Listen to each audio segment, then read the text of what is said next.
This evening, as the legislation of marijuana continues to be a burning issue in Guyana, both the government and opposition seem to be in a game of hopscotch with the matter. The Venezuelan embassy here has found it necessary to update the local media regarding the situation in the neighboring country. Another local parliamentarian has joined others further afield in heading to UK to observe the upcoming general elections there. Taxes and remittances bills by the United States loom large for consequences in Guyana. In the region, it's been 50 days since the protests against Nicolas Maduro started in Venezuela, and it's getting bigger. And internationally, US President Donald Trump skips his own problems at home in America and tries to bring peace in the Middle East.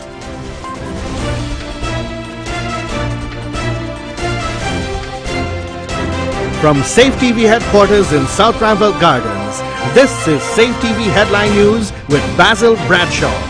Headline News is now being streamed live on our YouTube channel as well as our website safetvguyana.com. Join us. Opposition leader Barrett Jagdeo has conveniently changed his position from no to yes on the decriminalization of marijuana. But has the APNU done a flip-flop on its 2015 campaign position on the same marijuana issue? In this Andrew Week's report, you will find out if the coalition government has changed its tune or if the instrument playing that tune has gone terribly out of key. Playing an instrument like a piano can bring great joy to those listening, but it can become distasteful if it sounds like this.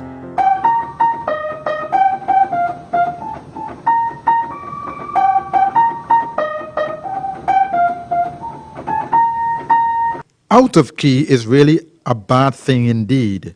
This issue of the decriminalization of marijuana has come to the fore again.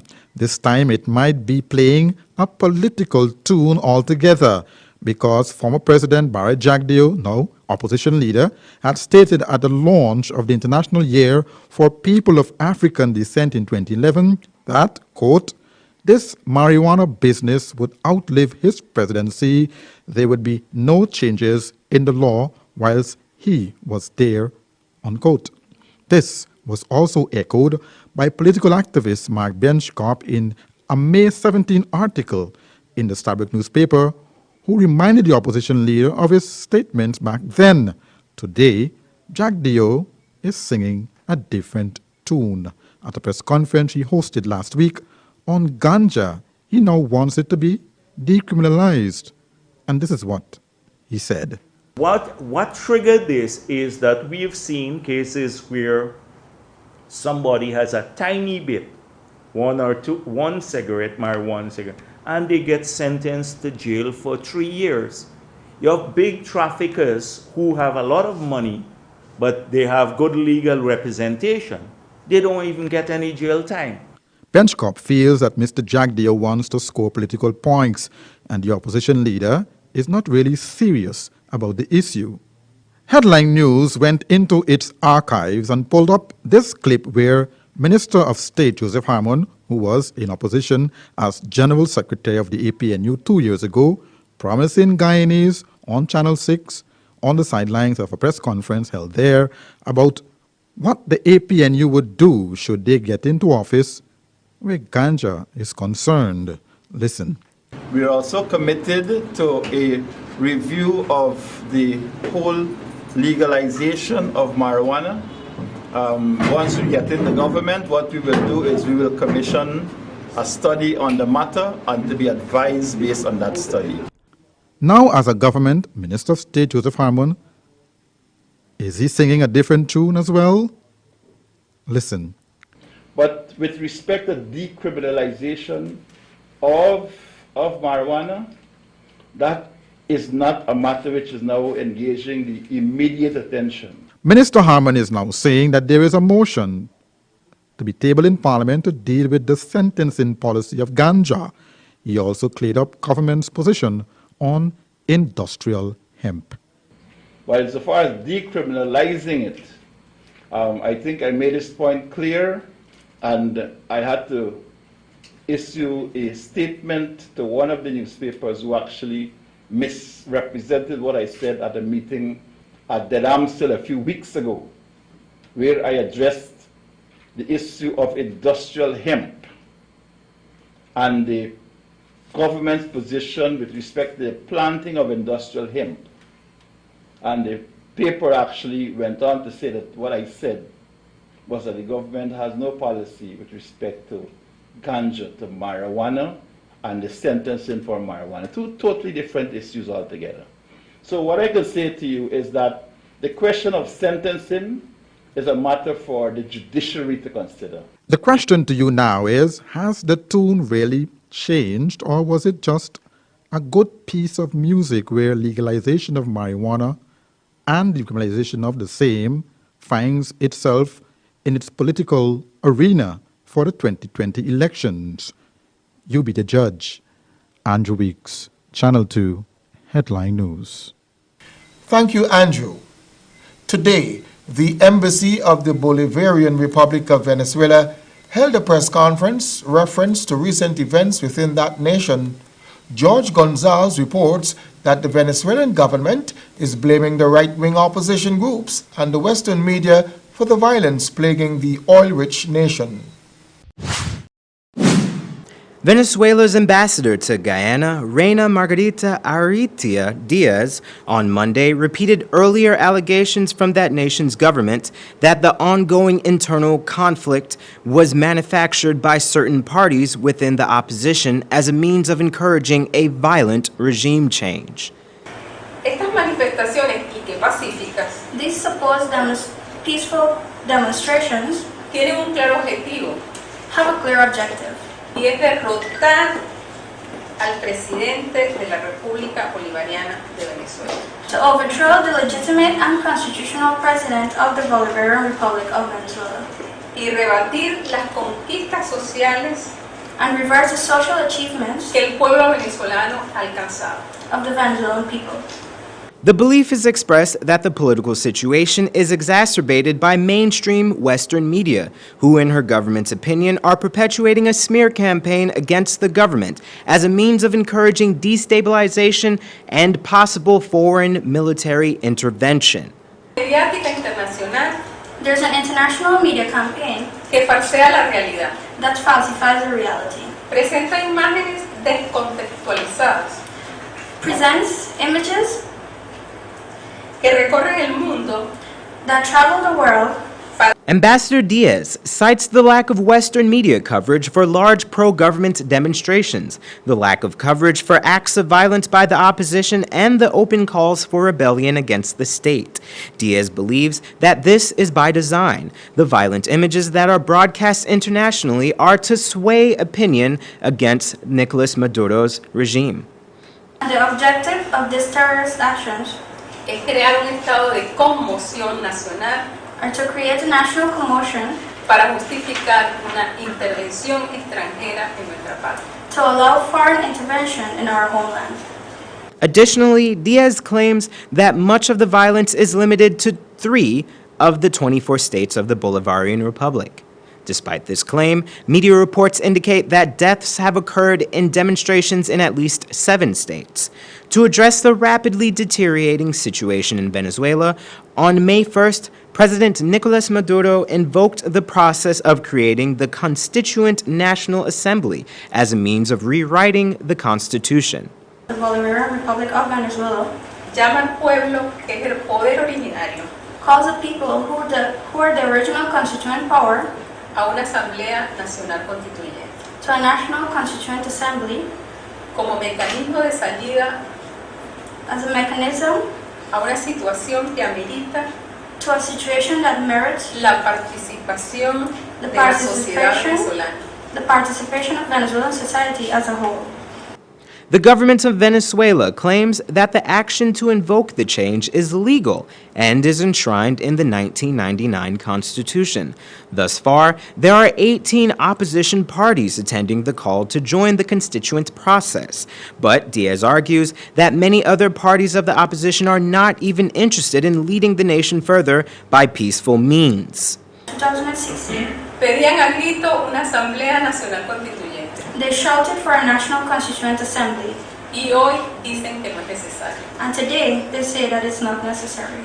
Queda claramente demostrado It is clearly demonstrated que su interés no es dialogar, that their interest is not in a dialogue, ni mucho menos la paz. and much less peace. In her view, the call to the Constituent National Assembly is a show of President Maduro's wish to have a peaceful and democratic end to the conflict in the nation. The dialogue was between the Venezuelan opposition and not the rest of the country. Y las decisiones en el país, las decisiones en la participación en nuestra Constitución, And our constitution, está establecido it's established que el pueblo that the people es quien tiene el poder originario. have the originated power. The Venezuelan government blames much of the conflict on the political deadlock that has occurred in recent months between the government and opposition parties. According to Ambassador Diaz, the opposition is supported by right-wing extremists and multinational corporate interests. It is their belief that by shifting the conversation away from the opposition representatives and to the people directly, the situation could find a peaceful end with Nicolas Maduro still in power. This has been George Gonzalez for Channel 2 Headline News. Thanks, George. Member of Parliament for the People's Progressive Party and Opposition Chief Whip Gail Teixeira is heading to the United Kingdom to observe the upcoming UK general elections as part of an election assessment mission, EAM.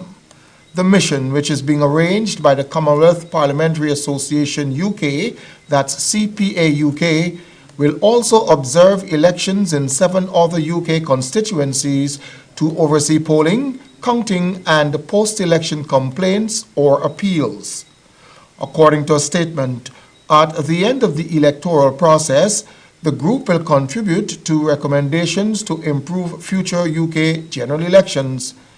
The mission will comprise up to 34 Commonwealth parliamentarians and election officials from 23 countries and territories.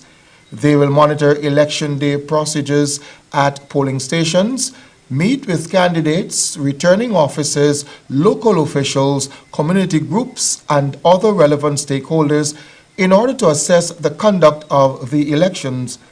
The head of the mission is Seychelles Member of Parliament Sebastian Pillay. Coming up on Headline News after the break, another senseless road accident in the city of Georgetown. Sometimes there's just too much information to keep up with when you're pregnant. What you should and should not eat, what kind of exercise is right for you, how to handle mood changes, even how to determine when it's time for delivery. Don't let your pregnancy be a burden. Watch The Baby Story on Safe TV Channel 2 every weekday from 9 a.m. to 10 a.m. Now you can know all you need to know from conception to delivery when you watch The Baby Story on Safe TV Channel 2. Guyana! Guyana! The Central Housing and Planning Authority, under the patronage of the Government of Guyana, brings to you Housing Solutions 2017 and Beyond Expo, a model village of modern, stylish, and affordable housing designs. Prospective homeowners, here is your opportunity to engage with the banking and other financial institutions as well as insurance companies to discuss available financing options. The public will experience and enjoy wholesome entertainment for the entire family and savor the flavor of local and foreign cuisine as well as beverages at the food court. So tell a family, tell a friend, and come visit Model Village. Housing Solutions 2017 and Beyond opens on Friday, May 26 at 15 hours and runs from May 27 to 29. Time 11 to 22 hours each day at the Perseverance Housing Development Site on the east bank of Demerara. Not too sure where that is? Just follow the Massey and Princess Hotel Road. This event is sponsored by Geico Construction, Guyana Bank for Trade and Industry, Republic Bank, Turganol, New Building Society, and Courts. Expo, be there. It's always fresh, tasty, enticing, and the best in town, served hot from our experienced chefs. Come and enjoy our daily meals with a wide and delicious menu to choose from. Also a wide variety of pastries and dessert. We can also host your luncheons, cocktails, parties and formal gathering. For reservation, call 225-1730, 225-0038 and delivery 225-0195 or 225-0159. The new thriving Chinese restaurant, 32 Main Street, Georgetown.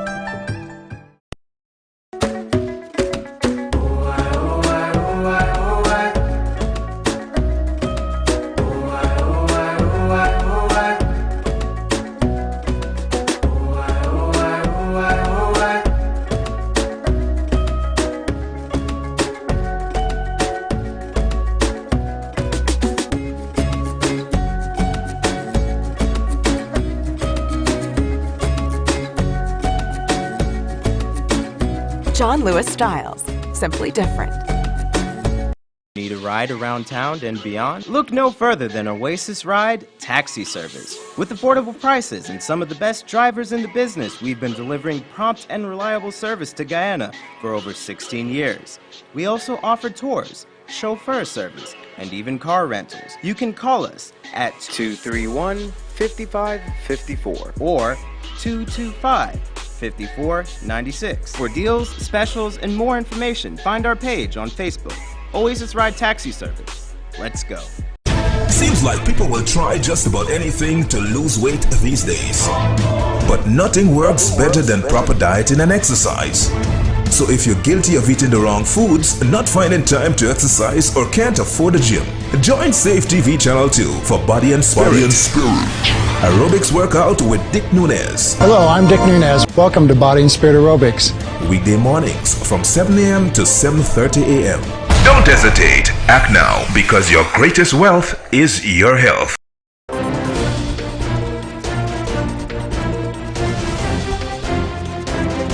Taxes and remittances bills by the United States could affect Guyana. According to Minister of State Joseph Harmon, should that law be passed, then Guyana will have to deal with the consequences of it. Andrew Wicks is on that story. According to a Criterion News report, Guyana is among 42 countries listed in a new bill that has been sent to the United States of America House of Judiciary Committee. The bill aims to tax remittances. Last week, when Minister of State Joseph Harmon was asked to state how government intends to deal with the issue, Harmon said, as the saying goes, when certain people sneeze, everybody else catch a cold.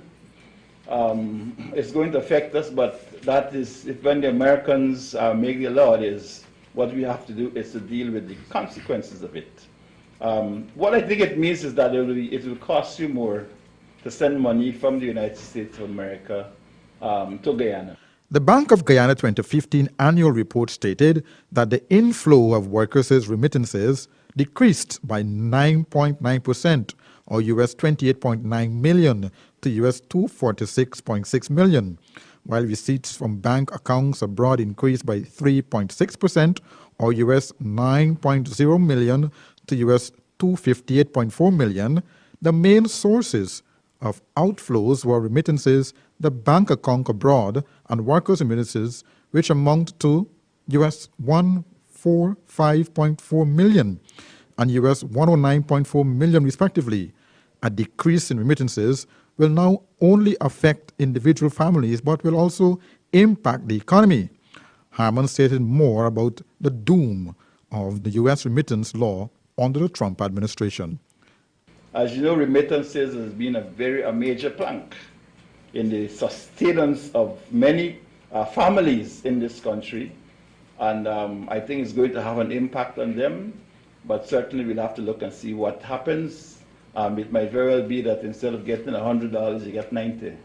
Harmon said there is nothing Guyana can do if the law should pass. Well, there's nothing really that I believe that as a state here we can do about the way another country makes its laws. All we can say is that, in fact, it encourages people who send money to their residents, to their families here, is to increase the amount. According to the article, it also stated that knowing U.S. President Donald Trump had promised to build a wall along the southern U.S. border to stop illegal immigrants and have Mexico pay for it, Mike Rogers, a Republican from Alabama's 3rd District, has coined a bill that would provide financial support from people in the U.S., sending funds to countries listed in the bill. Anyone trying to evade the bill's 2% remittance fee could face up to 20 years in prison and a U.S. $500,000 fine. Countries that aided individuals in evading the fee could lose their U.S. foreign aid or eligibility for U.S. visa waiver programs. Andrew Weeks, Channel 2, Headline News. Thanks again, Andrew. A Sunday afternoon trip ended in tragedy for one group of minibus passengers. George Gonzalez has the story. On Sunday, one passenger was killed and 15 left injured after a speeding Toyota Tacoma slammed into a minibus at the intersection of Durbin and Smythe Streets, Work-in-Rust, Georgetown. The unidentified female driver of the Tacoma truck, registration number GRR 8350, allegedly fled the scene. According to witnesses at the scene, the silver minibus was proceeding east along Durbin Street when the driver of the bronze-colored pickup truck heading south along Smythe Street sped through the intersection. The truck collided into the side of the minibus, which toppled several times and crashed into a utility pole before coming to a halt. The truck then slammed into a nearby parked car before careening into a beer garden at one corner of the intersection. An eyewitness said that he was walking west along Durbin Street when he saw the Tacoma jump across Smythe Street and slam into the minibus, which he said was also traveling at a fast rate. The collision caused one male passenger to be sent through the windshield of the minibus, presumably causing near immediate death. The survivors were rushed to Georgetown Public Hospital and were treated for injuries of various severities. Police are currently searching for the driver of the Tacoma truck. This has been George Gonzalez for Channel 2 Headline News. We heard you, George. Still ahead, Venezuela's slow demise due to massive protests and Donald Trump in Israel on his Middle East tour. Sometimes there's just too much information to keep up with when you're pregnant. What you should and should not eat, what kind of exercise is right for you, how to handle mood changes, even how to determine when it's time for delivery. Don't let your pregnancy be a burden. Watch The Baby Story on Safe TV Channel 2 every weekday from 9 a.m. to 10 a.m. Now you can know all you need to know from conception to delivery when you watch The Baby Story on Safe TV Channel 2. Need a ride around town and beyond? Look no further than Oasis Ride Taxi Service. With affordable prices and some of the best drivers in the business, we've been delivering prompt and reliable service to Guyana for over 16 years. We also offer tours, chauffeur service, and even car rentals. You can call us at 231-5554 or 225-5496. For deals, specials, and more information, find our page on Facebook. Oasis Ride Taxi Service. Let's go.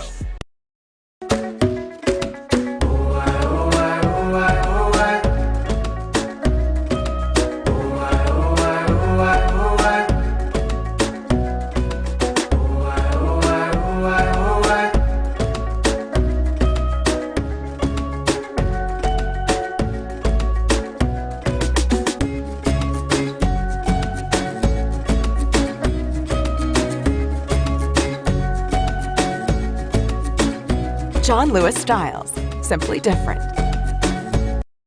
Guyana! Guyana! The Central Housing and Planning Authority, under the patronage of the Government of Guyana, brings to you Housing Solutions 2017 and Beyond Expo, a model village of modern, stylish, and affordable housing designs. Prospective homeowners, here is your opportunity to engage with the banking and other financial institutions as well as insurance companies to discuss available financing options. The public will experience and enjoy wholesome entertainment for the entire family and savor the flavor of local and foreign cuisine as well as beverages at the food court. So tell a family, tell a friend and come visit Model Village. Housing Solutions 2017 and Beyond opens on Friday, May 26 at 15 hours and runs from May 27 to 29. Time 11 to 22 hours each day at the Perseverance Housing Development site on the east bank of Demerara. Not too sure where that is? Just follow the Massey and Princess Hotel Road. This event is sponsored by Geico Construction, Guyana Bank for Trade and Industry, Republic Bank, Turganol, New Building Society, and Courts. Expo, be there. Seems like people will try just about anything to lose weight these days. But nothing works better than proper dieting and exercise. So if you're guilty of eating the wrong foods, not finding time to exercise, or can't afford a gym, join Safe TV Channel 2 for Body and Spirit. Aerobics workout with Dick Nunez. Hello, I'm Dick Nunez. Welcome to Body and Spirit Aerobics. Weekday mornings from 7 a.m. to 7:30 a.m. Don't hesitate. Act now, because your greatest wealth is your health. Now opened, the new thriving Chinese restaurant Providence location. Perfect for large events, exquisite menus featuring traditional Korean, Chinese and Western cuisine, elegant grand dining room and seats for over 500 persons. Also additional seating on the upper flat, luxurious VIP rooms and an elevator for your comfort. The new thriving Chinese restaurant second location above Massey Supermarket, Amazonian Mall, Providence. For reservation call 623-4097 or 657-9067.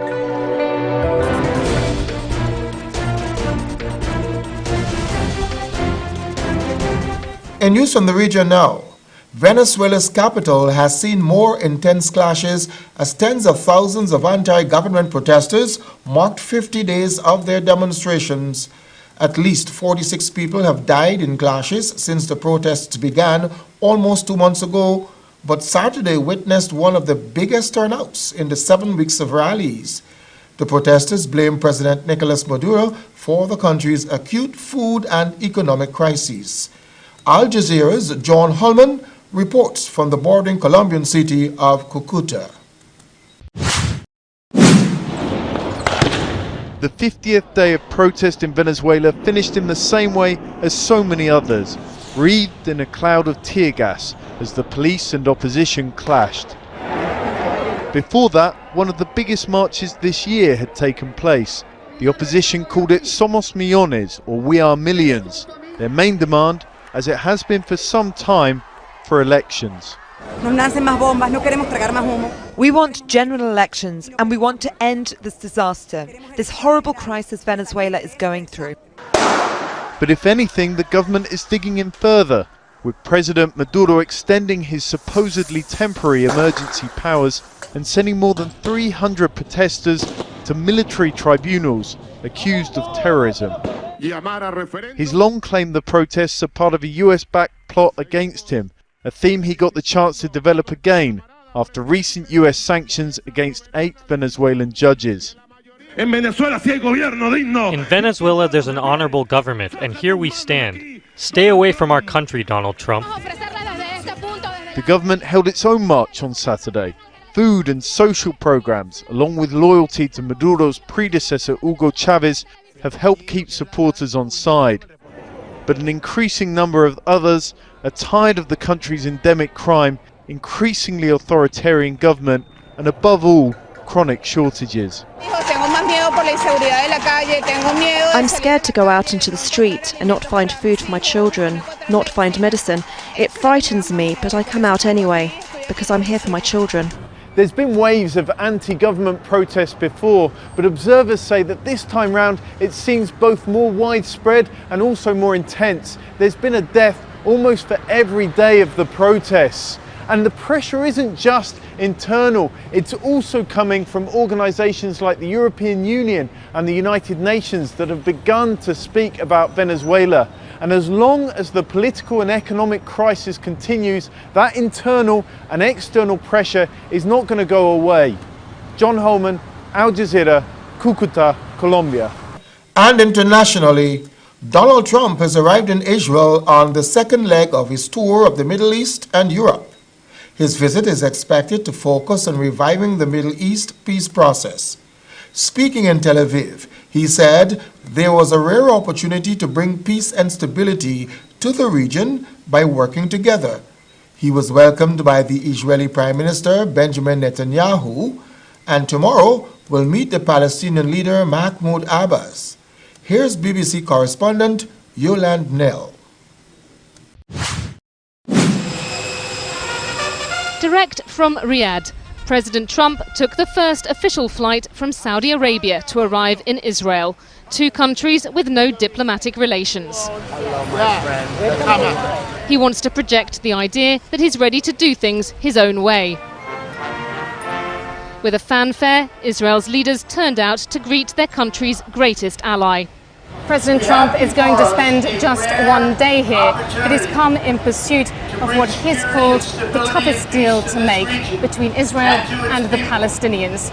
He's hoping that his experience as a businessman could help him succeed where so many others have failed. We have before us a rare opportunity to bring security and stability and peace to this region and to its people, defeating terrorism and creating a future of harmony, prosperity, and peace. But we can only get there working together. There is no other way. Mr. Trump has already disappointed many Israelis. He promised to move the US embassy from Tel Aviv to Jerusalem, his next stop. However, all the signs are that won't happen now, with warnings that recognizing Israeli sovereignty over the city would inflame tensions with the Palestinians. But one American Israeli close to Mr. Trump remains positive. The relationship with Israel has been repaired. I mean, again, 8 years of Obama, the American-Israel relationship was described as putting daylight between the United States and Israel. I mean, that's no daylight anymore. We're together as we should be. In Ramallah, Palestinians want Mr. Trump to show commitment to the idea of creating a Palestinian state. To move forward in a two-state solution, it starts with recognizing the state of Palestine and getting the boot of occupation off of our neck. That's something the U.S. could pressure Israel into doing if they would be serious about holding Israel accountable. On this brief trip, President Trump is meeting Israeli and Palestinian leaders. While an immediate return to peace talks isn't expected, there should soon be a clearer sense of how this White House believes a future deal could take shape. Yolande Nell, BBC News, Tel Aviv. And that's Channel 2's headline news for this Monday evening. As we leave, we invite you to find Channel 2 headline news on Facebook, YouTube, and safetvguyana.com. You can also tune in at 6:30 tomorrow morning for a rebroadcast. Until then, I'm Basil Bradshaw, signing out from this newscast.